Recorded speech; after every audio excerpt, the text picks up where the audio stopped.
Over the years, we've seen plenty of killers hand themselves in and confess to their crimes.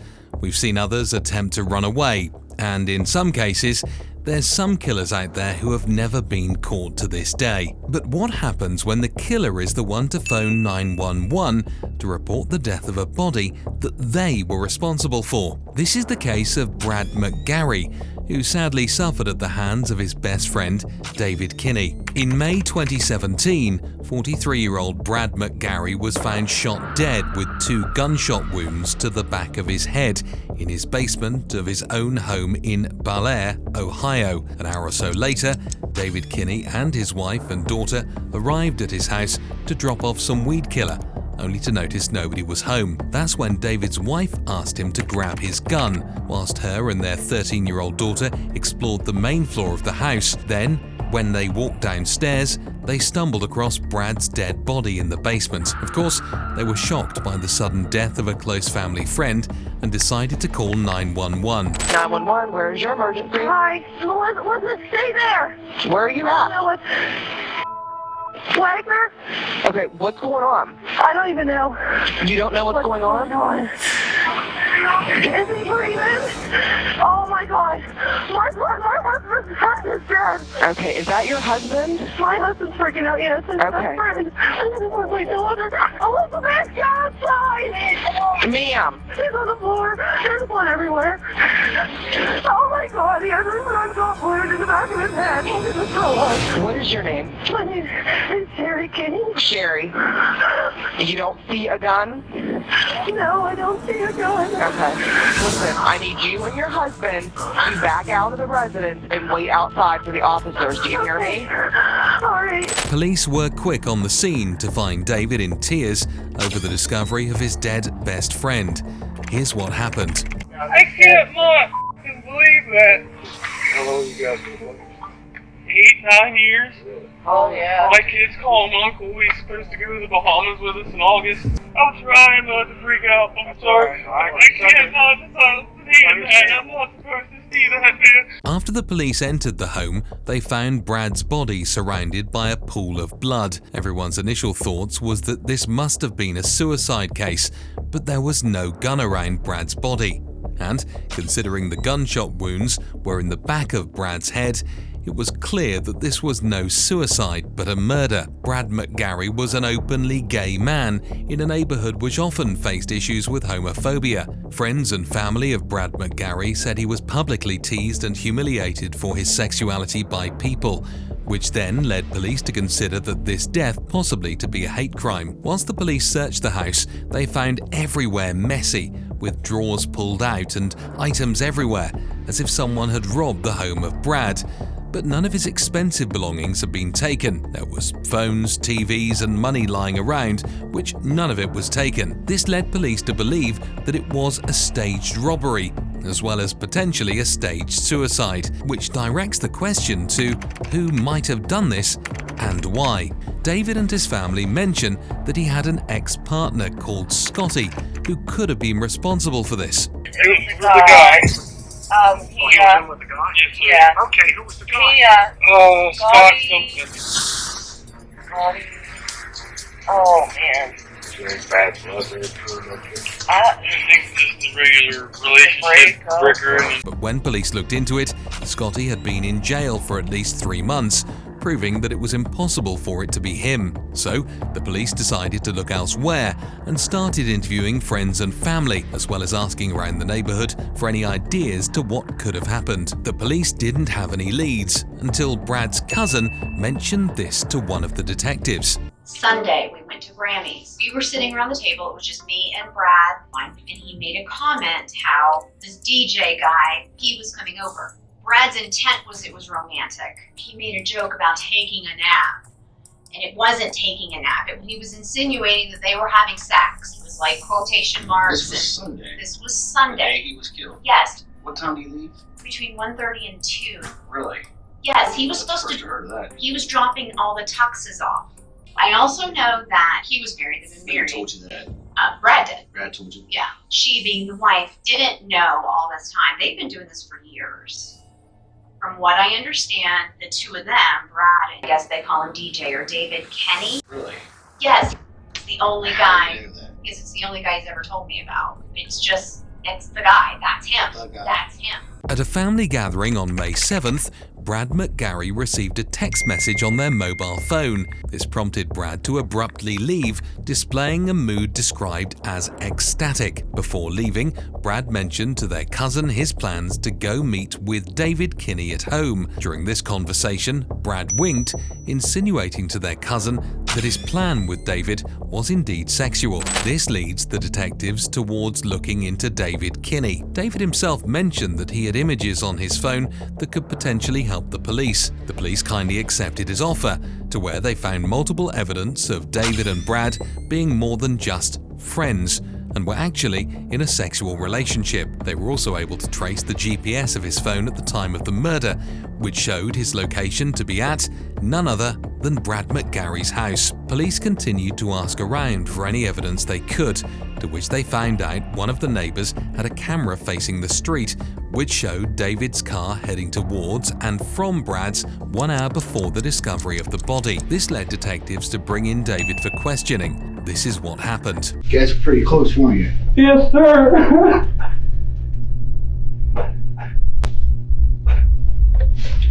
David, there's some stuff on your phone that's a little questionable here. Yes, sir. How close were you and Brad? Very close. How close were you guys? We're very close. Define He's great. my best friend. Did you guys have sex together? There's a few times in the past where, he's attempted a lot, and we've kind of fooled around a little bit in the past. It's okay. Hey, look. I'm being What year is it? Well, this is 2017. This is between us, okay? Yes, sir. But there's some stuff on your phone. Did anybody know about you guys? My wife doesn't know that we fooled around before. I mean, that was. When was the last time you guys fooled around? It's been a while. It hasn't been recently. I know that. Is that what's on your phone? The video you took of the guys having sex? Is that Brad and you, or? The video I took. Yeah, it's on your phone. I know. The machine we use is. Yes, sir. I understand. It brings all the Devices and stuff. Well, it back sucked the up. whole phone out. Yes, even sir. Stuff he deleted. Yes, so. sir. I understand. So there's some text messages too. Yes, sir. I understand. Kind of sounds like you and Brad were boyfriend. Oh no, sir. We weren't boyfriend. It was. I think he kind of a shock to us. And like I said, he just was telling me when I was getting your water in here. No, I understand. To tell you,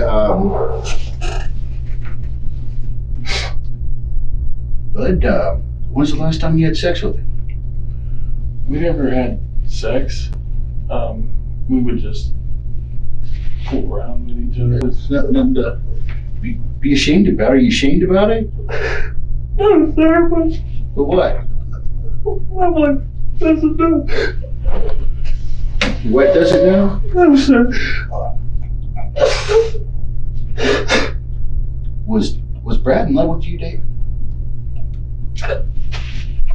No, I couldn't tell you that he was in love with me. I mean, we did the whole, all right, bud, love you too kind of thing. Like, you could ask my son when we left Saturday. It was. There's a used condom in his trash can that's going to the lab. Yes, sir. I got a feeling your DNA is going to be on that condom. Oh, no, sir. No? You sure? Yes, sir. Never? No, sir. When was the last time you guys did do anything together?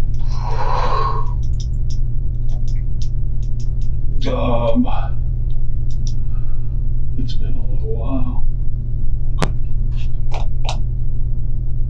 Almost a little while. Months, weeks, days. Weeks, maybe months. A month max. The detective leaves the room to find out more information on Brad and David's relationship. The police had actually interviewed several of Brad's friends before this interview, to which they all said the same thing, which was that Brad and David were in a very serious relationship, which his wife was completely unaware of. This doesn't align with the story David has been telling the detective, so the detective decides to question him on this. I sent out 5 detectives today, and Yes, sir. Larry PD and everybody, and they interviewed a bunch of people. And all these people said you and Brad had been seeing each other for years, sexually. Like you guys have been a secret couple. And that they said your wife knows about it. She just found out about it. No, sir. She wanted you to get a marriage and counseling? No, sir.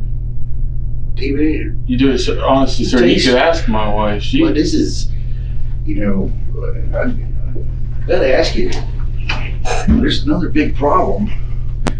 There's a guy with this tattoo Yes, sir. holding the guy's ass. No, sir. I'm going to show you the picture. That's fine. I would actually. Who like is to it? see that, sir. Yeah, he's going to send me on my phone. Okay. But that's you. I've never recorded or anything of anything I've had. David, that's your tattoo. The cracks are finally starting to show for David, and now he has an opportunity to come clean and admit to the sexual relationship between them, or double down that it was never anything serious. Sir, I'm telling you everything. We have fooled around. My wife knows nothing about it. Me and Brad. Sure she doesn't fooled know. around. But I don't know who would have told you that she knows. 4 different people, unrelated. No, sir. Brad told them. No, Brad sir. told them this. No, sir. Brad lost all that weight because he wanted to keep you. No, sir. My wife has no idea about this. I swear. Brad wanted you to leave her? No, sir. He's even told me before, like, I understand you're not going to leave your wife and kids. At the end of 2016, 6 months previous to the murder, David's wife had voiced suspicions about the affair, but was immediately shut down. Brad McGarry wanted David to leave his wife for him and was upset that David wouldn't leave her for him. The detective will continue to press David about their relationship. I'm going to tell you, I know. I knew you had something to do with Brad's death.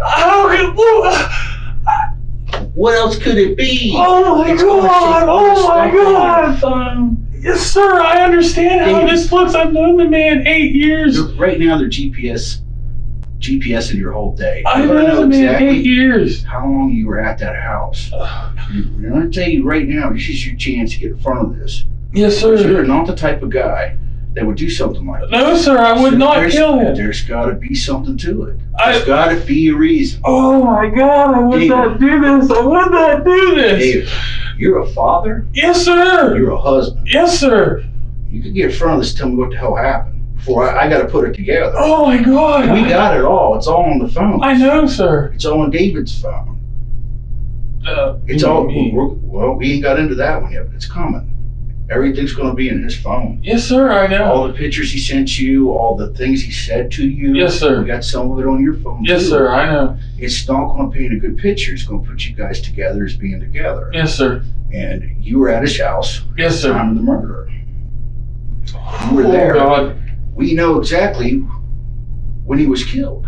Yes, sir. I know. You were there when he was killed. No, sir. I was not at his house when that man was murdered, That's sir. I can't. This is the kind of shit that gets people in trouble. Oh my God! I know. So you gotta have to get with it, buddy. Sir, what do you want me? I'll tell Won't you you tell me anything. what happened? I don't know what happened. Why? Oh my God!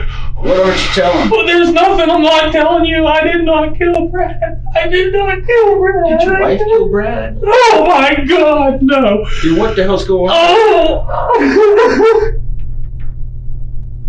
David, it's just Please, David, I didn't- you were what? there when he was killed. No, sir. No, sir. I put that on everything. No, You sir. were there when he was killed. Oh my God. We got your phone. I know this, sir. I'm It willingly says giving you were you. there when he was killed. No, sir. No, sir. I was You not. were there. No, That's a sir. fact.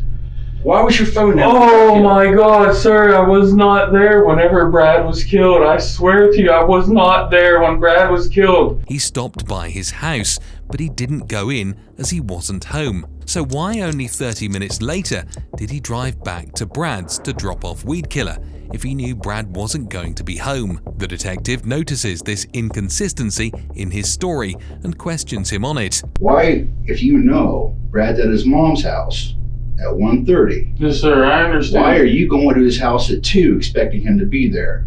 Because you've got to know he's not going to be there because he says, I'm at mom's house at 1:30. Unless he can fly, No, sir, I understand. why would you go to his house at 2 o'clock? He told me he would be leaving his mom's house no later than 2. Okay, you're telling me you're at his house Yes, sir.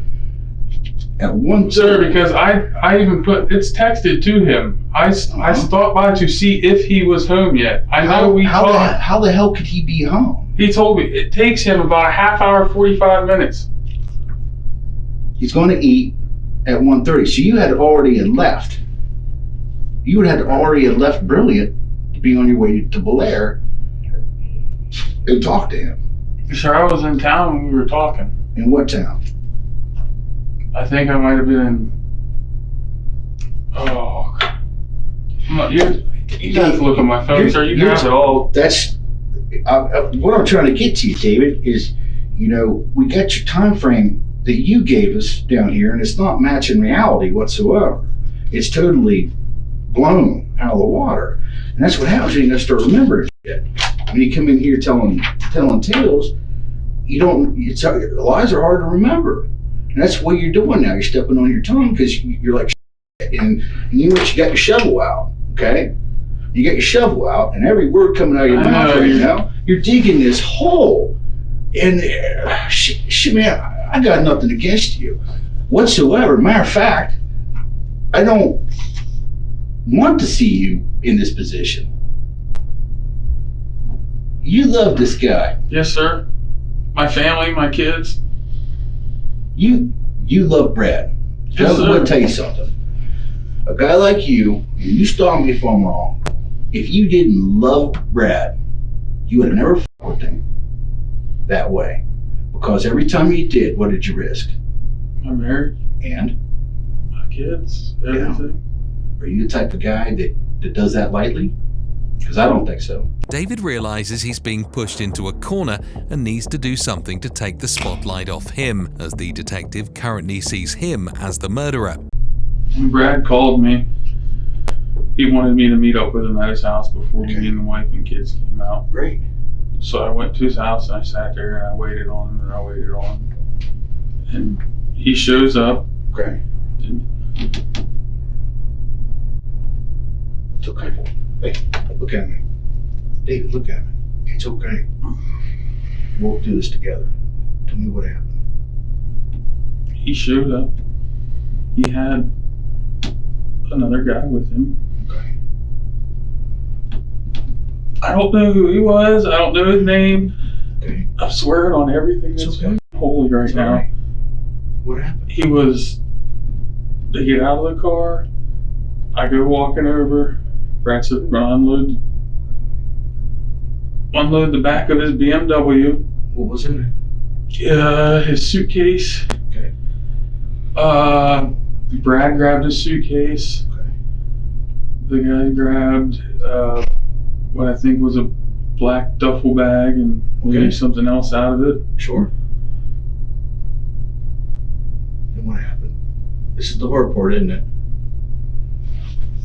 David, let it go. I can't. Look at me. Let it go. Get it off that chest. You'll feel better, I guarantee you. God. What happened next? They went in the garage. Okay.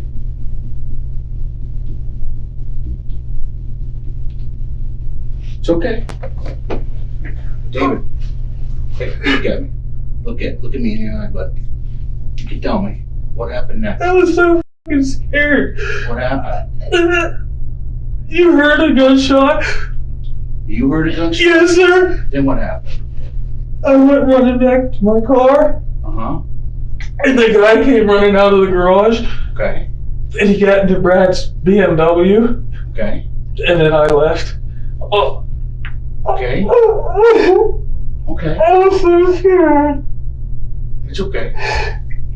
I think this detective's facial expression speaks for us all here. Brad's attempt at this cover-up story just isn't making any sense, and the detective isn't falling for this Oscar nominee acting either. Tell me what this guy looked like. Oh. Can I stand up? Because. Yeah, I don't care. Can you stand up? Yeah. About your height? About my height. Yes, sir. Athletic.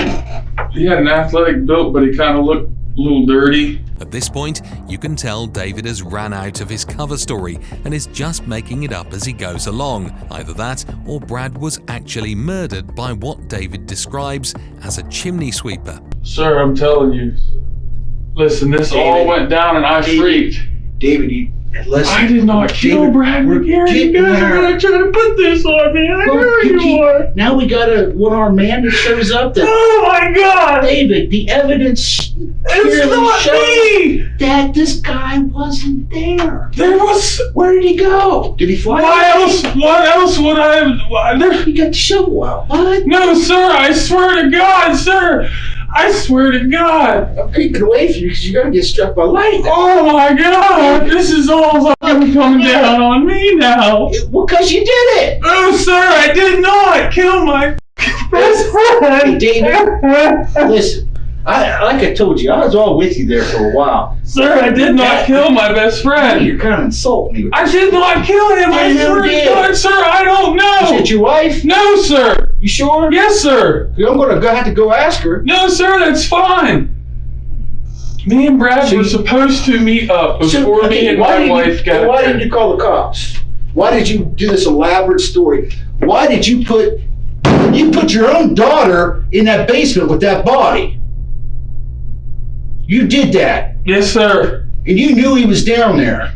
So, damn it, quit screwing your family. and Sir, everything. Tell me what happened. I did not kill him. You knew Brad was dead, and you brought your I daughter. did not know he was dead. The detective mentions an interesting point as to why would David let his 13-year-old daughter and wife discover a dead body before he did. He knew the body was there, but decided to potentially traumatize his wife and kid, all for the sake of saving his own skin. The detective has had enough of David's fake stories, so he's going to let David know how he feels. You know why you're upset? Because you're not a total piece of shit. But that story we're going to pay to you, they're going to write stories about it. The news are going to love it. Jury's going to love it.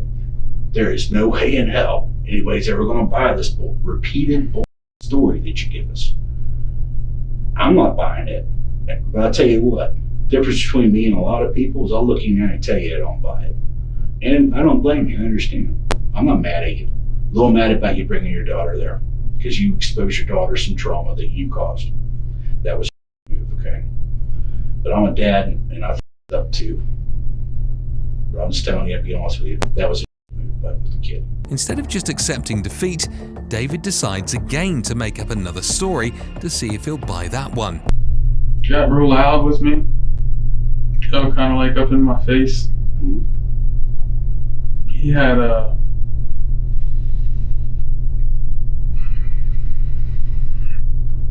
one of those little derringers.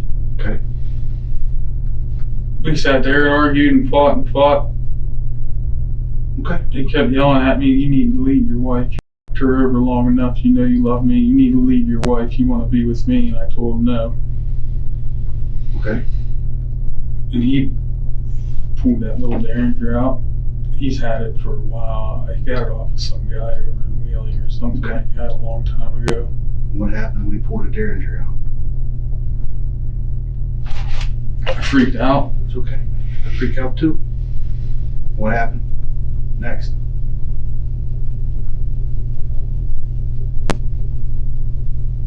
It's okay.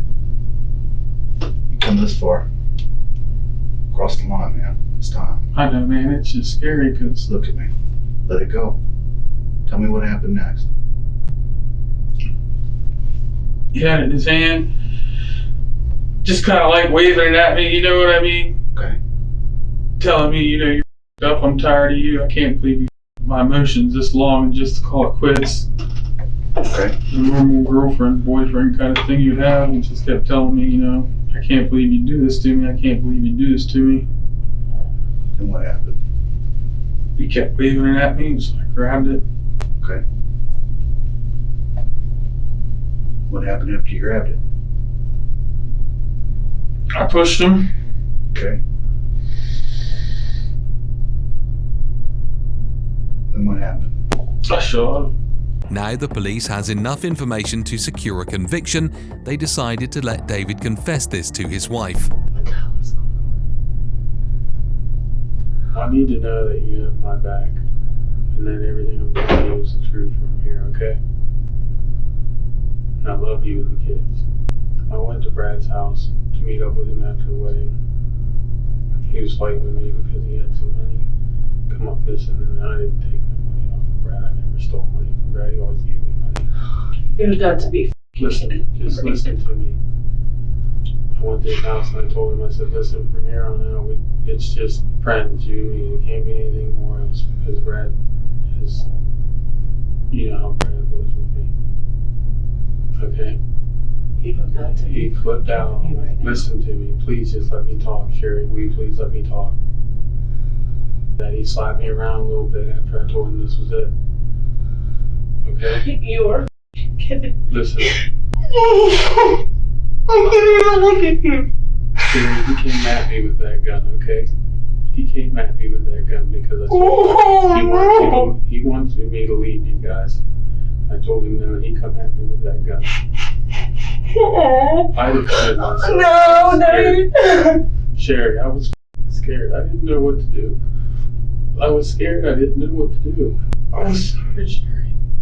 David Kinney was later then sentenced to life in prison without the possibility of parole on the counts of aggravated murder. If you enjoyed this video and would like to watch another, click here. See you guys over on that video.